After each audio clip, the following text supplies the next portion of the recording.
Es acerca de la oxidación del succinato usando el respirómetro de Warburg. Vean bien, les he puesto dos modelos del respirómetro, ¿no? El respirómetro de Warburg es simplemente un barómetro, ¿no? Un manómetro, como quieran ustedes ver. Esa forma tubular, vean ustedes, que tiene en forma de U, ¿sí? Y esta forma tubular está conectado a un matraz. Le dicen el matraz de Warburg. Este matracito tiene un pequeño cilindro en el centro. En algunos matraces no tienen este apéndice, como pueden ver, el brazo lateral. Entonces es opcional ese brazo. Otros matraces solo tienen dos aberturas, así como el Kitasato. Entonces una abertura y otra abertura al costado. Algo parecido. Bien.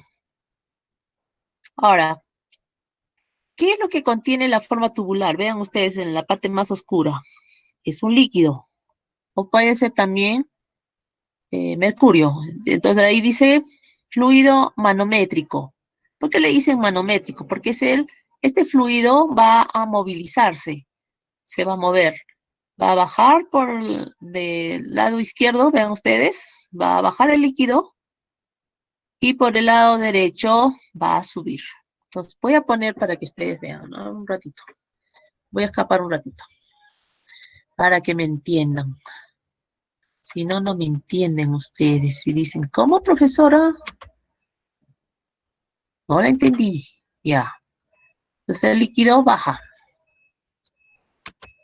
Vamos a ponerle de color para que sea más un color rojo, más intenso, grosor. Ya está. ¿Ya? El líquido, este líquido, ¿no? Más oscurito que está aquí dentro del tubo, tiene que bajar por este lado. Y ahora voy a copiar.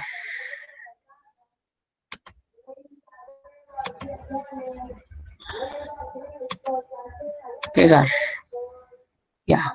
Entonces, por este lado baja y por este lado, vean ustedes, va a subir. Lo voy a poner hacia arriba. Listo. Entonces, tiende a subir. Lo voy a poner acá, ¿ya? Por acá baja.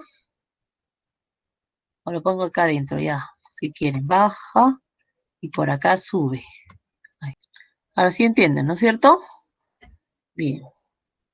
Entonces, ese líquido puede ser cualquier líquido. Dice fluido manométrico. Puede ser un colorante. El mismo azul de metileno, por ejemplo, ¿no? Puede ser.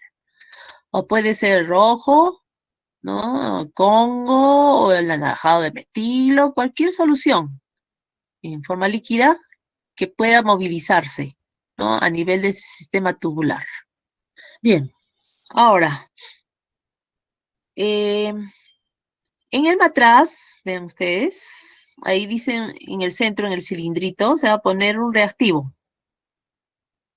También le dicen vaso reactivo, ¿no? Este vaso reactivo va a contener todo el material biológico, es decir, el homogenizado de hígado, por ejemplo. Pero ¿dónde colocamos ese homogenizado de hígado? Alrededor del cilindro, no en el centro del cilindro, alrededor del cilindro, ¿no? Aquí. Y en el centro del cilindro se va a poner, ¿se acuerdan? Ese que atrapa el CO2, el hidróxido de sodio, o también se puede poner el hidróxido de potasio en el centro. No se pone en forma líquida, sino se forma en forma sólida, hidróxido de potasio. ¿Cuál es la finalidad del hidróxido de potasio, dijimos, o el hidróxido de sodio? Atrapar al CO2. Esa es su finalidad, ese es su fin, esa es su función. Atrapa al CO2. Ahora, el material biológico que se encuentra alrededor de este pequeño cilindro es el que va a llevar a cabo las reacciones redox. Ese material biológico contiene todas las enzimitas que trabajan en la cadena respiratoria, todas las enzimitas que trabajan en la transferencia de electrones, van a trabajar todos los cofactores, ¿no? Que intervienen, ya sean minerales, ya sean coenzimas, etcétera, ¿no? Y también va a haber presencia de sustrato. Los sustratos, todos los sustratos que puedan llevar a cabo la donación de los protones y los electrones. Entonces, todo el material. ¿Dónde? ¿Qué más? A nivel de forma tubular va a quedar atrapado el oxígeno en todo este sistema tubular. ¿Ya? Debe haber oxígeno. Ahora, para que veamos cuánto de oxígeno se va consumiendo, acá en la parte de arriba, ¿no? De la forma tubular, dice llave de paso. Esa llave de paso se debe cerrar herméticamente. Se cierra, entonces queda atrapado una determinada cantidad de oxígeno dentro del sistema. Se cierra esta parte, ¿no? Que también es otra entrada, donde dice tubo de gas, se cierra y entonces comienza a trabajar. Ahora, este matraz, como pueden ver, no queda ahí en el aire, queda sumergido en un baño María. Vean en el otro, en el otro dibujo. Ese matracito está sumergido en un baño María. Y ese baño María le va a dar las condiciones de temperatura, ¿no? Constante. ¿De cuánto? De 37 grados centígrados, ¿no? Aproximadamente. De 37 a 40 grados centígrados. Listo. Entonces, si le damos condiciones de temperatura, le damos todas las condiciones, ¿no? Con relación ¿no? a la muestra biológica, con sustratos, con sus cofactores, con sus enzimas, etcétera, entonces las reacciones redox se llevarán a cabo. Por lo tanto, el consumo de oxígeno se dará. Entonces, va a ir consumiendo el oxígeno. Al consumirse el oxígeno, vean ustedes, esta solución de color, ¿no? Que está aquí en el sistema, va a ir bajando, va a ir bajando, va a ir bajando, va a ir bajando por este lado y por este lado va a ir subiendo, va a ir subiendo, va a ir subiendo. Es decir, va ocupando el espacio que va dejando el oxígeno. ¿Se dan cuenta? Ese traslado, ¿no? de esta solución se mide. Acá hay una escala de medida, justo entre la forma tubular. Esa escala de medida se mide en milímetros o en centímetros, se va midiendo. Va a ver cuánto milímetros se va consumiendo, entonces vamos marcando. Cada cierto tiempo se va marcando y se va viendo el consumo de oxígeno. ¿Me entendieron? Eso es cómo trabaja este sistema llamado respirómetro de Warburg. Entonces vamos a proceder a ver la parte experimental. Antes de la parte experimental, vamos a ver acá. ¿Qué les recuerda a todos estos componentes? Una vía metabólica, ¿cómo se llama? Cadena respiratoria. Cadena respiratoria, muy bien. Entonces ahí en la cadena respiratoria participan todos los intermediarios, hasta el oxígeno, ¿no? En reacciones redox, transferencia de electrones, ¿no? Listo. Los donadores de electrones, ¿quiénes son? Uno es el NAD, ¿no? Que dona acá a la NAD deshidrogenasa. Después pasa la coenzima Q y a los citocromos respectivamente, hasta que el último en participar es el oxígeno. Durante el proceso de las reacciones se va liberando un poquito de energía y esa energía liberada va a ser útil ¿para qué? Para sintetizar el ATP. Entonces esa energía se libera nuevamente para sintetizar un segundo ATP y un poquito de energía más se libera para generar el tercer ATP, siempre y cuando el NAD sea el donador. Pero hay otro cofactor y es el que vamos a evaluar mayormente, no tanto el NAT, sino otro. Entonces, lo que vamos a ver en esta experiencia ya no va a ser la enzima en sí, sino vamos a ver cómo se da la oxidación de este sustrato. ¿Cómo se llama el sustrato? Succinato. ¿Dónde trabaja el succinato? Pregunto. ¿Quién me dice? En el ciclo de Krebs. En el ciclo de Krebs. ¿Quién habló? Molinero. Molinero. Molinero. Muy bien. Entonces, trabaja en el ciclo de Krebs. ¿Qué hace el succinato? Participa en una reacción de óxido-reducción, ¿no? Donde la enzimita que trabaja es esta enzimita, la succinato deshidrogenasa. Este succinato va a donar protones y electrones ¿a quién? Al FAT. Entonces el FAT se va a reducir, ahí lo tenemos reducido. Y el succinato se oxida, ¿no? Bien, ahora este FAT que ha donado o que ha recibido los protones y los electrones del succinato por acción de esta enzima, va a la cadena respiratoria y dona esos electrones y protones a la coenzima Q. Y nuevamente se lleva a cabo las reacciones redox, hasta que el último en participar es el oxígeno. Entonces, ¿cómo saber que este succinato, si se está oxidando, ¿no? En otras palabras, si está cumpliendo en donar los protones y electrones al FAT gracias a la succinato de deshidrógeno? ¿Cómo saber? Lo vamos a averiguar por el consumo de oxígeno. ¿Cuánto de oxígeno se va consumiendo? Aquí sí que el succinato sí está donando los protones. Y las enzimitas están trabajando a nivel de todos los sistemas. Bien. Cuando un FAD dona protones y electrones, ¿cuántos ATPs se van a generar por la liberación de energía? Dos ATPs. Ya está. Eso es lo que va a suceder normalmente. Pero ahora vamos a ver ciertos cambios. Vamos a provocar inhibiciones. A ver si la enzima trabaja o no.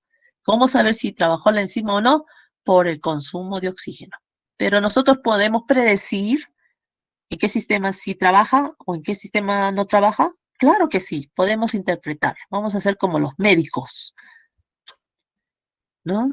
De saber qué es lo que va a suceder. Bien. Ahora, ¿dónde encontramos todos estos citocromos, enzimas, los cofactores, de repente también un poquito de sustrato? ¿Dónde lo encontramos? En el extracto enzimático, es decir, en el tejido biológico que puede ser hígado, el hígado homogenizado, conocido también como extracto enzimático. ¿Ya? Eso es lo que vamos a ver entonces. Ahora, eso es en cuanto al material biológico, lo normal. Pero aparte se va a utilizar reactivos. Y son todos estos, ¿no? Son reactivos adicionales que se van a agregar al homogenizado o al extracto enzimático. ¿Cuáles son? El succinato, más succinato, pero en forma de reactivo. Ya saben que el succinato es sustrato y tiene una concentración al 0,1 normal. Ahora también vamos a ver la participación del succinato 4 veces más concentrado y va a participar en un sistema. ¿Cuánto es su concentración? 0,4 normal. Luego vamos a ver que se va a incluir en alguno de los sistemas el azul de metileno.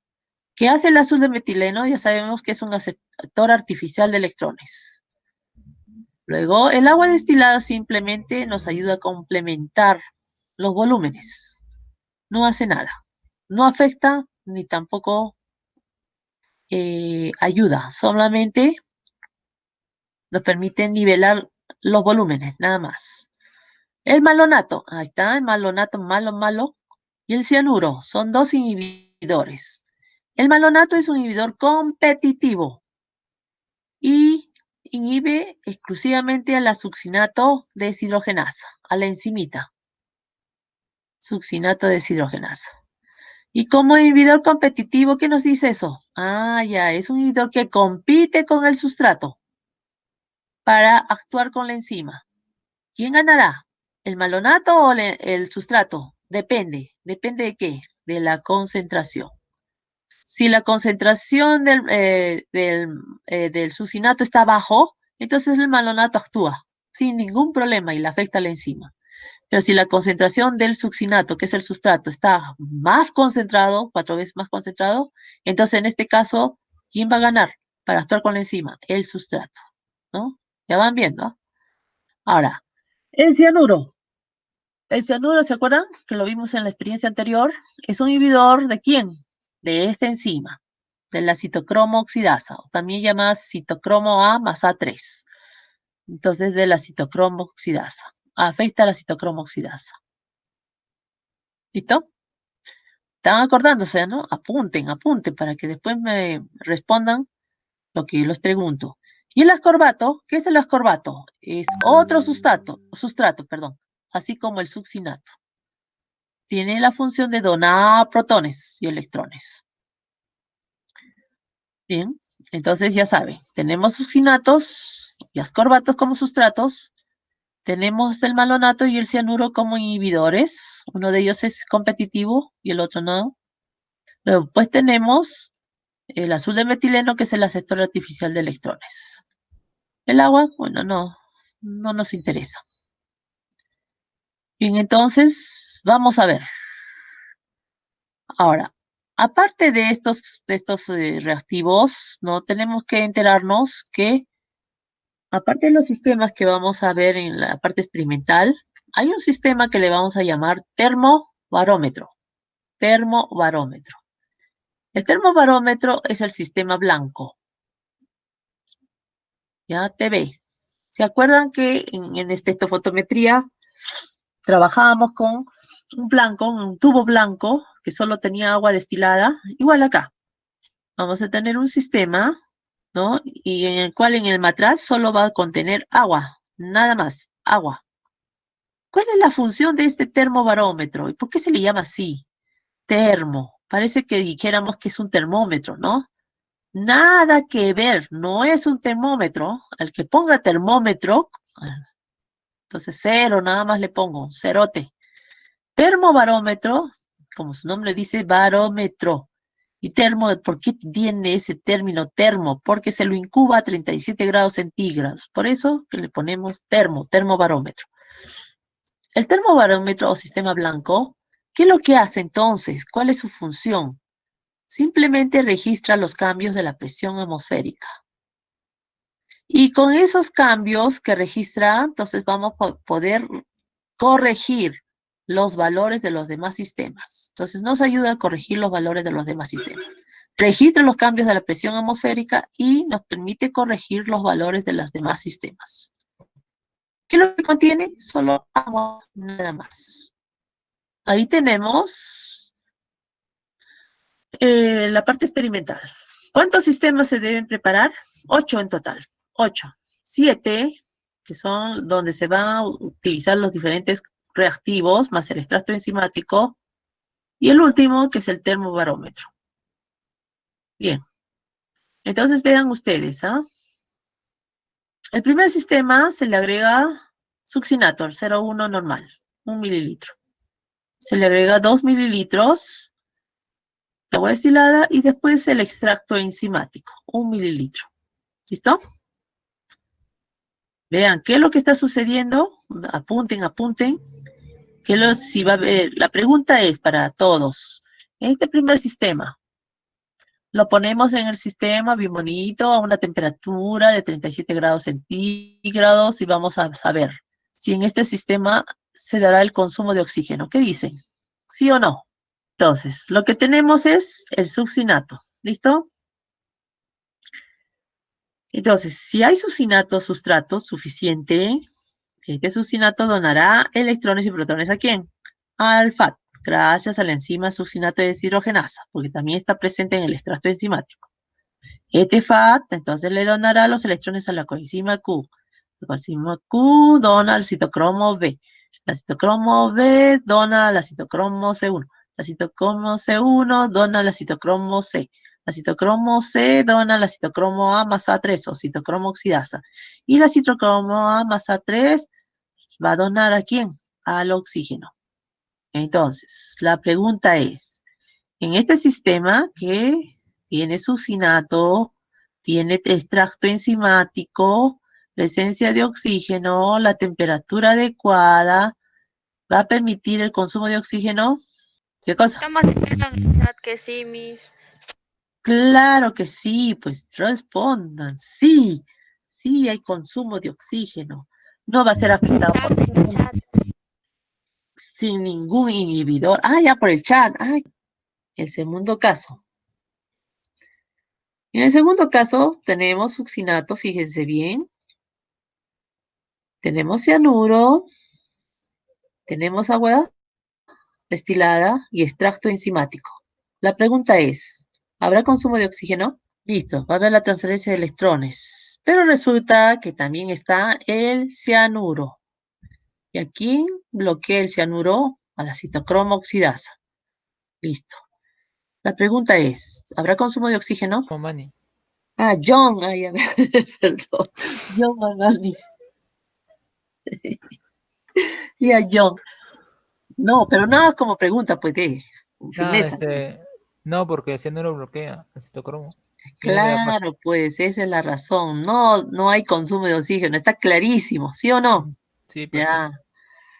Ah, el tercer experimento, vamos a ver, voy a escapar. Tengo que hacerlo uno por uno, si no, ustedes se pierden. Ya, a ver, en el tercer experimento, miren, ¿qué es lo que sucede? Está el succinato, al ser uno normal. Está presente el cianuro, listo, mililitro. Pero adicionamos un ingrediente más. ¿Cuál es? El azul de metileno. Y al final el extracto enzimático. Le damos las condiciones de temperatura, todo. ¿Habrá consumo de oxígeno? ¿Qué hijo? A ver, vamos a ver. Del FAT, pues del FAT, del FAT. Del FAT. Ya, Alexis. Bien, entonces vamos a ver. Vamos a ver nuestro gráfico, ¿ya? Para que se den cuenta. ¿Dónde está? A ver, tenemos que hacerlo uno por uno para que se den cuenta. Entonces voy a poner, ya está. Bueno, el succinato, el FAT, perfecto, todo dona. Y el cianuro molesta la paciencia, inhibe al acitocromo. Ahí está. Entonces, por este lado, por este caminito, no se puede consumir el oxígeno. Pero hay un salvador. ¿Quién es? El azul de metileno. Ahí está. Entonces, el azul de metileno va a ser el camino para liberar esos protones y esos electrones. El FAT, entonces, si no puede donarle a la coenzima Q, lo va a donar al azul de metileno. Entonces, este azul de metileno acepta los protones y los electrones y se reduce. Ahí está. Está reducido. Y entonces, este azul de metileno, así de fácil como recibe los protones y los electrones, se oxida. ¿Y aquí, quién recibe los protones? El oxígeno. Y el oxígeno es el último en participar y es el que se va a reducir. Ahí está. Entonces, en este tercer sistema, sí hay consumo de oxígeno, porque el azul de metileno es el que va a ayudar a transferir los electrones hasta el oxígeno. Listo. Cuarto experimento. Vamos a ver, vamos a escapar. Ya, chicos. A ver, tenemos acá el succinato, nuevamente. Luego, acá está otro malévolo, que es el malonato. Es otro inhibidor. Y el extracto enzimático. Pregunto al público, ¿al consumo de oxígeno, sí o no? Inhibe el succinato o algo así, ¿verdad? ¿Inhibe a quién? Al succinato deshidrogenasa. Exacto, a la succinato de deshidrogenasa. Pero, A la enzima, ¿no? Succinato de sí, deshidrogenasa. Muy bien. Entonces, si inhibe a la succinato de deshidrogenasa, vamos a ver. El consumo de oxígeno se dará. Nuevamente, vamos a ver. Lo vuelvo a repetir. Aquí ya, bueno, esto sí, ya, cianuro está. Ya. En este caso, olvídenos del cianuro. El cianuro ya no está. Entonces ahora aparece otro inhibidor. Malonato. Está inhibiendo a la enzimita. Y la inhibe en forma competitiva. Entonces el malonato le gana al succinato y reacciona con la enzimita. Entonces la enzima ya no puede actuar. Entonces el succinato ya no va a poder donar los protones y los electrones al FAT. Entonces el consumo de oxígeno se dará o no. ¿Qué dicen? Olvídense del cianuro. El cianuro, hagan de cuenta que no está. ¿Hay consumo de oxígeno o no? Así, ya, para que vean. Parece que así lo bloquea, ya. No permite entonces que se lleve a cabo la reacción. Olvídense también de esto, del azul de metileno. Voy a proceder un ratito a duplicar, ¿ya? Para que me entiendan, porque a veces creo que no me entienden ustedes. Ya, lo voy a borrar al cianuro para que no esté fastidiando la paciencia. Ya, también en este caso no está el oxígeno acá. Ay, perdón. Para que no nos interfiere el trabajo. Listo. Ya, esto es lo que sucede. ¿Hay consumo de oxígeno, sí o no? No, No, pues, no debe haber consumo de oxígeno. ¿Por qué el malonato? ¿Por qué? A ver, explícame tú. porque está inhibiendo al sucinato de isogenasa, lo que hace que no haya ahí la reacción. Que no permite la reacción, ¿no? Entonces no debe haber consumo de oxígeno. Pero aquí hay un poquito de NAT. Bueno, sí, puede haber una pequeña cantidad de reacciones redox, pero es mínimo, pues casi ínfimo. ¿Quién habló? Entonces, en la cuarta reacción, a ver, vamos a ir acá. No debe haber consumo de oxígeno. No, no, no. Ya vamos viendo, en la primera sí, en la segunda no, en la tercera sí, en la cuarta no, en la quinta, vamos a ver.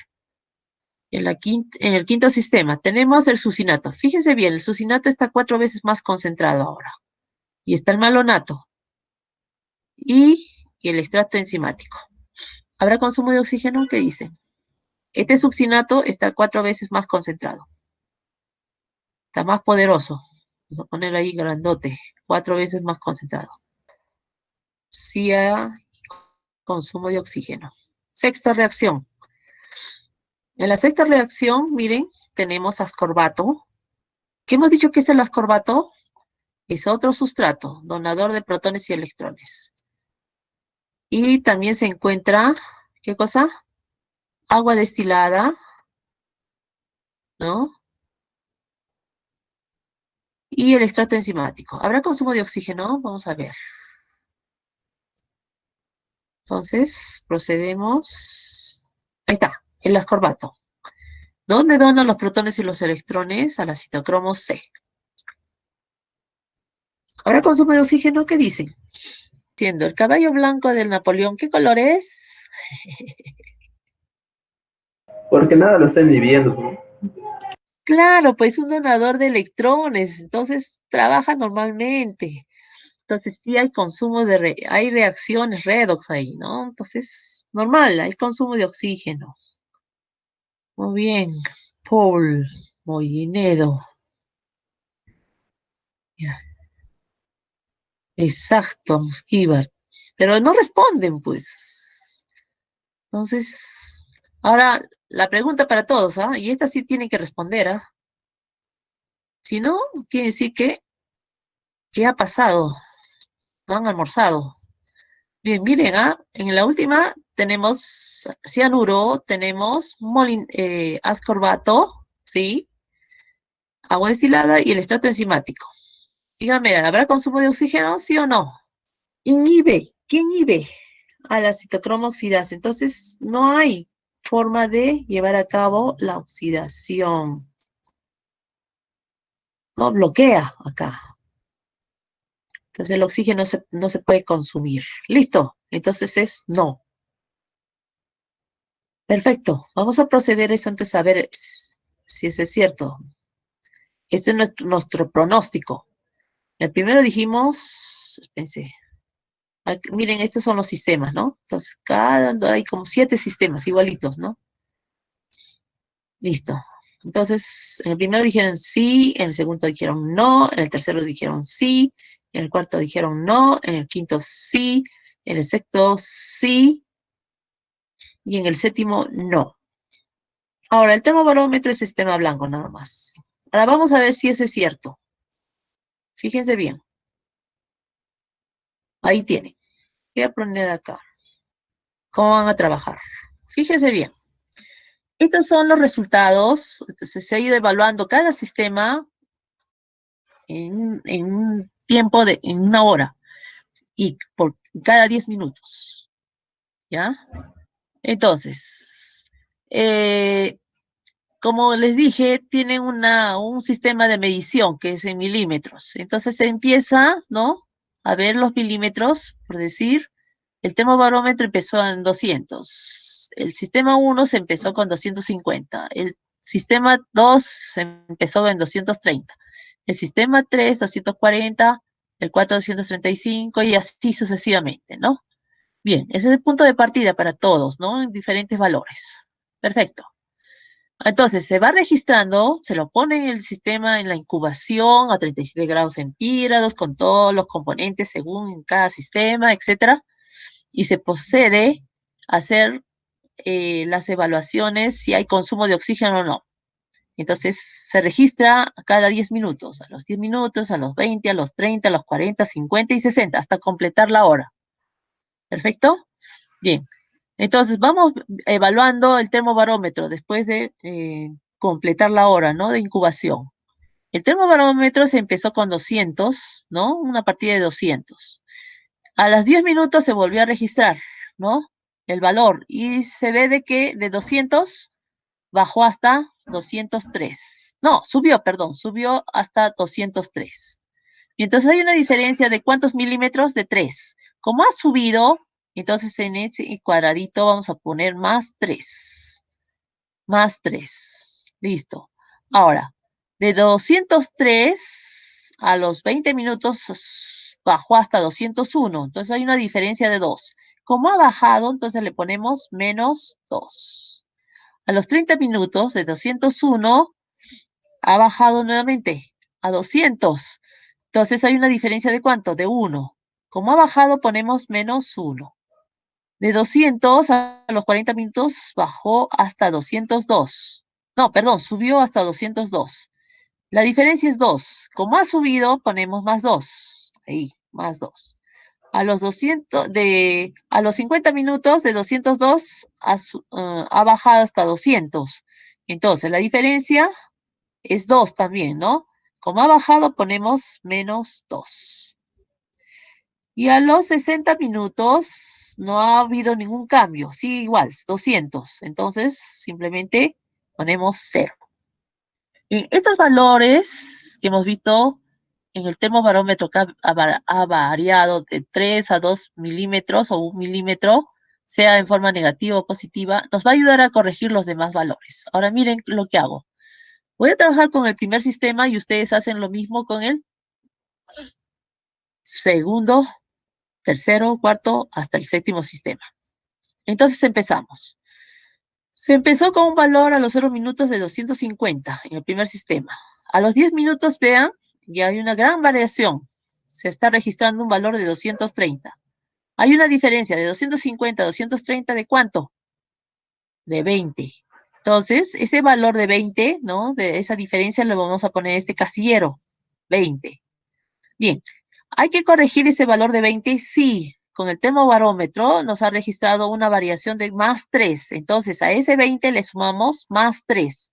Entonces, en vez de 20 ponemos 23. ¿Listo? ¿Han entendido? Ahora, a los 10 minutos se registró, ¿no? 230. Y a los 20 minutos se ha registrado otro valor, 205. Entonces, hay una diferencia de ¿cuánto? De 25. Entonces, eso nos está diciendo, esas variaciones tan grandes nos están diciendo que hay consumo de oxígeno. Entonces, 25 milímetros de diferencia. Perfecto. ¿Hay que corregir? Sí, porque el termobarómetro nos salió menos 2. Este menos 2 le restamos a 25. Entonces, el valor neto sería 23. Ok. Ahora, de 205 a los 30 minutos bajó hasta 179. Entonces hay una diferencia de ¿cuánto? De 26. Hay que corregir con el valor de termobarómetro, sí, menos 1. Entonces 26 menos 1 sale el valor neto de 25. A los 40 minutos de 179 bajó hasta 135. Entonces la diferencia es 44. Más 2, según el termobarómetro, entonces le sumamos a 44 más 2, 46, el valor neto. De 135 a los 50 minutos bajó hasta 102. Entonces la diferencia es 33. ¿Hay que corregir? Sí, hay que corregir, con menos 2. Entonces 33 menos 2 será 31. Ahora, a los 60 minutos de 102 bajó hasta 78. La diferencia es 24. ¿Hay que corregir el valor? No. Entonces sigue siendo 24. Ahora, ¿qué valores vamos a sumar? Vamos a sumar todos los valores corregidos. 23, 23, 25, 46, 31 y 24. Sumamos esos valores corregidos y nos sale un total de 172. ¿72 qué? Milímetros. Pero es milímetros. Entonces yo quiero trabajar con volúmenes. Y el volumen lo vamos a establecer en microlitros de oxígeno por hora. ¿Cómo hacemos esos cálculos? Fácil. Nos vamos a valer de este KO2. ¿Qué es KO2? Rápido van a decir ustedes. Ah, es óxido de... No, como dicen, óxido de potasio, profesora. Nada que ver. No es óxido de potasio, es constante de oxígeno. Quiere decir, es la cantidad de oxígeno que queda atrapado en el sistema tubular, en volumen. Entonces, hay sistemas tubulares que son más gorditos, más flaquitos, entonces tienen su constante. Cada tubo o sistema tubular va a tener su constante propio. Entonces, por ejemplo, el primero tiene 0,99. Ese valor nos va a ayudar a encontrar los microlitros de oxígeno que se ha consumido por una hora en el primer sistema. ¿Cómo? Dirán ustedes. Fácil. Aplicando esta fórmula.